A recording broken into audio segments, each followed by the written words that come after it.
Tokrat v občinskem informatorju. Karolina potrebuje našo pomoč. V restavraciji študentskega doma 16 lahko malico oziroma kosilo jedo tudi drugi gostje.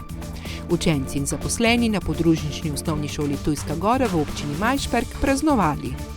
V osnovni šoli Duplek so pripravili dan stare igre za mlado generacijo. Selničan napisal prvo strokovno knjigo o karateju pri nas. Stanovalci doma Danice Vogrinec so se razveselili postavitve majskega drevesa. Lepo pozdravljeni. Začenjamo z zgodbo 4-letne Katarine, ki ima bolezen hitrega staranja. Sicer danes vesela punčka še ne kaže znakov bolezni, a dolgoročno lahko povzroči poškodbe vida, sluha, povprečna življenjska doba pa je 12 let. Zdravila zanjo zaenkrat še ni. Potrebno je zbrati 2 milijona evrov za gensko terapijo, ki jo razvijajo znanstveniki v ZDA in na Portugalskem. 4-letna Karolina ima kruto in smrtonosno prirojeno redko bolezen. Pri Karolini gre za v bistvu Conkeinov sindrom. To je laično rečeno bolezen hitrega staranja. Je pa to izredno redka bolezen. Na slovensko populacijo se tak otrok rodi enkrat na 20 let. Če zaenkrat pri Karolini ni vidnih večjih težav, ta bolezen prinaša številne težave. Prinaša prezgodnjo smrt. Povprečna življenjska doba takih otrok je zgolj 12 let. Je pa več tipov te bolezni. Pri Karolini gre za Conkeinov sindrom tipa B.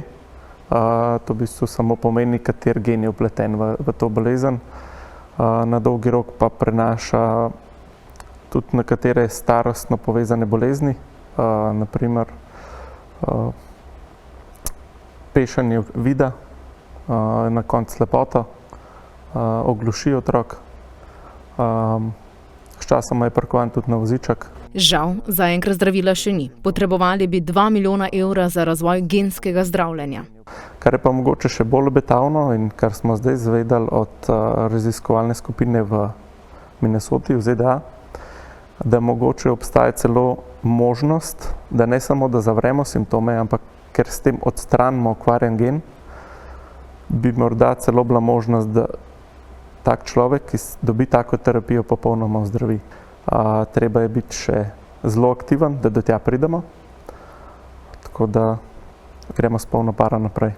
Mamica Sabina in oče Borut upata, da jima bodo ljudje pomagali. To lahko storite tako, da pošljete SMS na 1919 s ključno besedo Karolina 5 ali Karolina 10. Karolina potrebuje terapijo čim prej, zato bodo hvaležni za vsako donacijo. Študentski domovi Univerze v Mariboru imajo za restavracijo v študentskem domu 16 od začetka leta tudi koncesijo za prehrano s študentskimi boni. Poleg tega pa že nekaj časa ponujajo obroke tudi njihovim zaposlenim in zunanjim gostom. Preverili smo, kaj vse in na kakšen način lahko pri njih pojemo malico oziroma kosilo. Študenti, ki so v študentskem kampusu, imajo v neposredni bližini restavracijo z več meniji. Tisti, ki so nastanjeni v domu 16, pa lahko vanjo pridejo skoraj da v copatih. Ko smo prevzeli dom, smo obenem seveda prevzeli tudi kuhinjo. Mi kuhamo v prvi vrsti za center za sluh in govor, za otroke, ki so tukaj v šoli, cirka 200 obrokov vsakodnevno. Ob tem so se odločili, da obroke ponudijo njihovim zaposlenim in drugim gostom.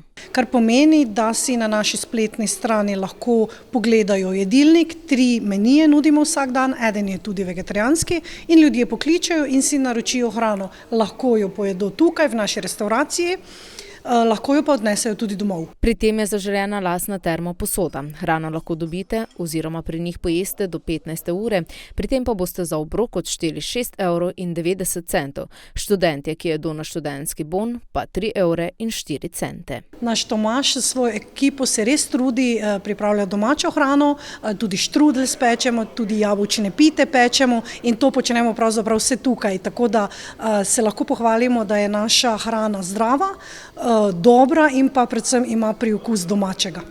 Prepričajte se sami, pa dober tek. V domu krajanov in gasilcev na Ptujski Gori so učenci podružnične osnovne šole Ptujska Gora iz občine Majšperk z igro, petjem in plesom obeležili dan šole. No, tam je bila tudi naša ekipa in vse skupaj tudi zabeležila. Poglejmo.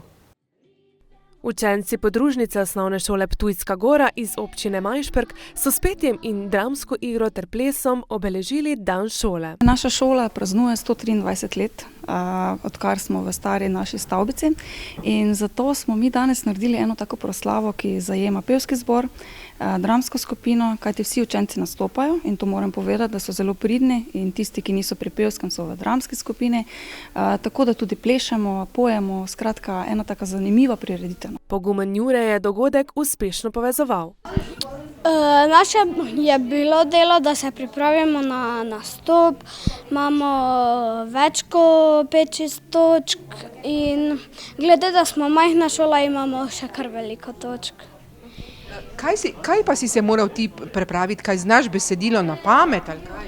Znam besedilo kakšni 2 strani na pamet, pa bilo se je lahko naučiti in to že zelo dolgo vodim.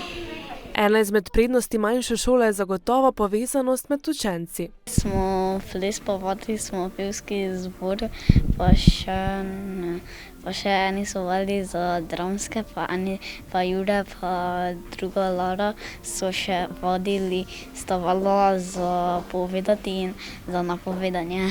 Kaj ste vse počeli? Kje pesmi ste peli? Kje pesmi ste se pripravili, se spomniš ali pa kar igre? Našo himno pa Boža Vladimirja, pa Dede Gangster, pa jaz pa v Gorico grem, pa nekaj v spanju, pa kekca. V redu se razumemo, učiteljice so prijazne, čisto vse. Nimamo glih veliko ur šole, tako da je kar zabavno. Na ta dan so se tako učenci kot učitelji z veseljem pripravljali. Pripravljali smo se kar lep čas, tako plesno kot dramsko, tako da smo vključili vse moči in se pripravljali, kolikor je v naših močeh. In v zadnjih tednih je bilo kar veliko dela vloženega. Podružnična šola deluje že vrsto let. V tem šolskem letu so na šoli učenci od 1. do 4. razreda. Prva 2 sta samostojna oddelka, zadnja 2 pa kombinirana. Hvala Bogu, imamo vsak svoj razred, nove prostorčke, se pravi nove stolčke smo letos dobili, tudi mizice so nove. V jedilnici imamo lepo urejeno jedilnico, tako da jaz mislim, da smo tako eno toplo vzdušje pričarali za naše otroke, pa fajn nam je. Ob koncu pevskega in gledališkega nastopa pa pravzaprav njihovega proslavljanja še ni bilo konec.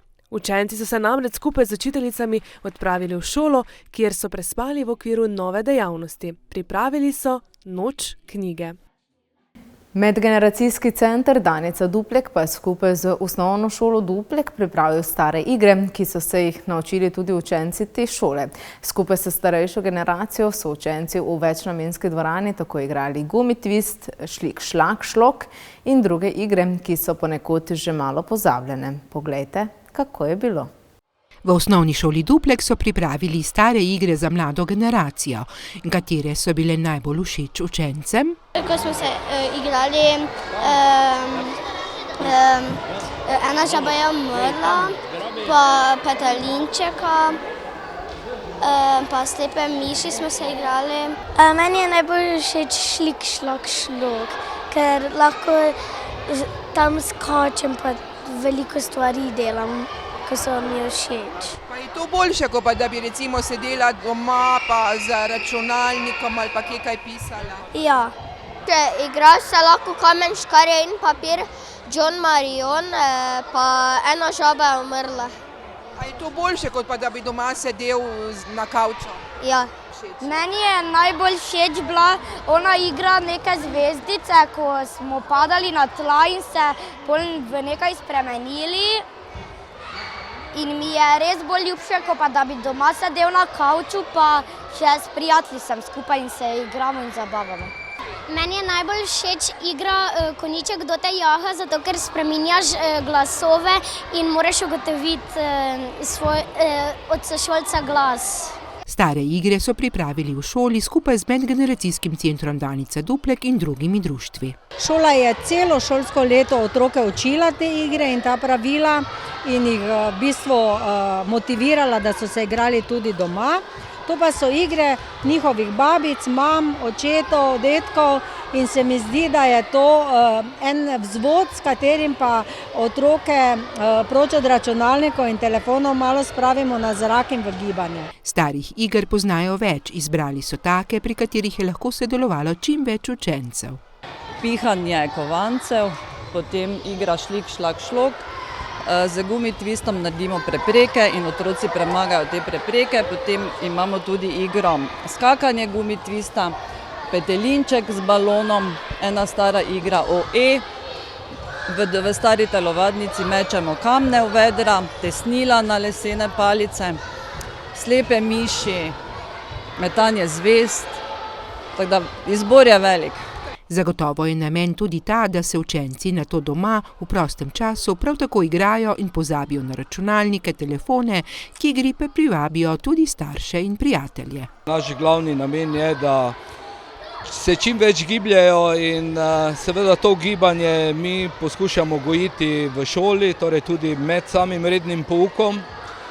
Po drugi strani pa iščemo vse možne priložnosti, da so učenci čim več na svežem zraku, oziroma da seveda skozi igro dosežemo tudi njihovo druženje, njihovo socializacijo in s tem tudi boljši njihov napredek. In učenci so dejansko pokazali, da ne samo znajo te igre, ampak pri njih tudi uživajo. Minuli petek pa se v Selnici ob Dravi odvila delavnica ter predstavitev knjige, in sicer prav posebne knjige. Gre za prvenec Selničana Kamila Frasa. Poglejmo pa si prispevek.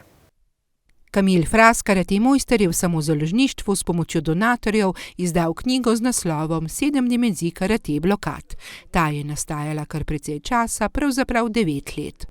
Zelo malo je literature v smislu karateja na slovenskem področju in je prva v teh smislu pa blokad. Ideje sem dobil skozi leta pri različnih drugih mojstrih karateja z drugimi vrdečimi. Tudi knjiga je nastala kar nekaj let, da je bila zrela za izdajo. Gre za strokovno publikacijo. Gre na višjem strokovnem nivoju v smislu karateja, tako da je namenjen sploh višjemu znanju karateistom oziroma karatekam. Napisane so blokade, kako z njimi z različnimi principi priti do bistva, do zaključka. Knjigo so s praktičnim prikazom predstavili v telovadnici Osnovne šole Selnica ob Dravi. S knjigo si avtor predvsem želi prenesti svoje znanje tistim, ki so tega željni. Cilj je, da svoje videnje, svoje znanje, svoje strokovno znanje predam tudi drugim karatistom, ki bo jim mogoče pomagalo, da svoje znanje nadgradijo ali mogoče še kaj iz tega sami naredijo še kaj več. Predstavitev knjige je po praktični predstavitvi nato potekala v Hramu kulture Arnolda Tovornika v Selnici ob Dravi. Kamil Fras ima dolgoletne izkušnje, ki si jih je nabral tako doma kot v tujini. Začel sem trenirati v karate klubu Ruše pri gospodu Čeriču, potem sem na slovenskem nivoju z mojstrom Jarošom sodeloval. Na mednarodnem področju pa večinoma sodelujem z gospodom Dačičem, mojstrom karateja 9 dan. In tudi imam učitelja na Okinavi, med Tatsujagi 10 dan. Karate je priljubljen šport, a žal premalo podprt strani pristojnih. Med športi bi rekel, nažalost, ni visoko. Je pa drugi šport po množičnosti, tako da karate trenira zelo veliko ljudi, sploh mladih in vseh, ki pač hoče to trenirati. Veliko jih tudi trenira, bi rekel, v smislu netekmovalnosti za sebe, kar je rekel tudi bistvo karateja na začetku na Japonskem bilo. Knjiga 7 dimenzij karate blokad je ena prvih tovrstnih strokovnih knjig, napisanih pri nas. Več stanovalcev doma Danice Vogrinec, tako s Tabora kot s Pobrežja, pa se je razveselilo postavljanja majskega drevesa. Pred taborsko enoto so ga namreč postavili na star, ročni način in za stanovalce pripravili ob tem tudi zabavo. Poglejmo, kako je bilo. Stanovalci doma Danice Vogrinec na Taboru so bili navdušeni nad tem, da so pred domom postavili majsko drevo. Z rokami so dvigali, pa z škripcem. Pomeni, da je verjetno so morali kar precej močni biti. O ja, so bili močni fantje. Vse je bilo lepo, vse pripravljeno in enkratno, no, pa vreme tudi enkratno. To pa res. V redu je, lepo je. Ja, malo sem dremala, da ne bi nikjerega poškodovalo. Drugače pa je bilo okej, res. Ja, to je stari model, ne? To je nekaj posebnega, bi rekel. Ne? Ja, no. Če bi dvigalo bilo, bi pa hitro bilo. Bilo všeč, prvič sem videla postavljanje mlaja. Drugače sem ga videla mlaj, ne? Ampak postavljanje pa prvič, lep dogodek. Meni je samo smešno bilo, ker je zemlja not ruval, ko še ni bila postavljena. To sem malo... Smisla se ne bo noč šlo do kraja.